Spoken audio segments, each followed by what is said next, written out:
Welcome back to State of the Union. Democrats are promising a fight over President Trump's agenda. What will that actually look like? Here with me now is Democratic Senator Chris Murphy of Connecticut. Thank you for being here, sir.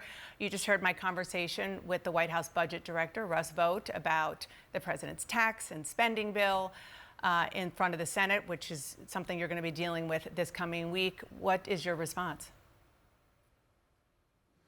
Well, this Republican budget bill is an absolute disaster for the country, in particular for middle class and poor people, because it kicks 15 million people, working Americans mainly, off of their health care. And for what? In order to finance a tax cut, the majority of which is going to corporations and billionaires. $1 trillion of that tax cut goes to the richest 1%.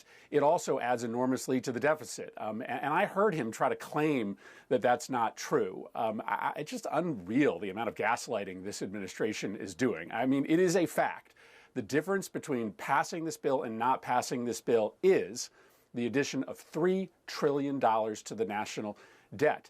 And that's not me saying that. That's the credit rating agencies that impact our entire economy. Moody's just downgraded the United States credit. They didn't do that under Joe Biden. They did that under Donald Trump because they look at this bill. They look at the attack on the middle class and the diminution in spending power that will come with it for the middle class and the deficits. And they say that if implemented, this bill is going to make the American economy much weaker. So this bill is what it is. It is just an attempt to enrich Donald Trump's billionaire class, all his Mar-a-Lago friends, his corporate friends, at the expense of ordinary Americans. And they should just tell the truth about it. You mentioned Moody's because you mentioned that. I did want to ask you, my understanding is that the downgrade of the credit rating is about long-term debt.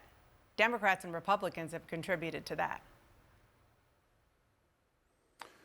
Well, but they're making that determination now because they are looking at Donald Trump's plan to add this massive new amount onto the debt. And let's also be clear that, during the Biden administration, his big legislative achievements outside of the context of COVID relief actually declined the deficit, whether it was the Inflation Reduction Act or the infrastructure bill, which had significant new revenue in it as well. Overall, those bills reduced, not added to the debt. So Moody's made this determination now rather than during the Biden administration because they see this coming bill as one of the biggest additions to debt and one of the biggest attacks on the sort of middle-class consumer power in this country in recent memory.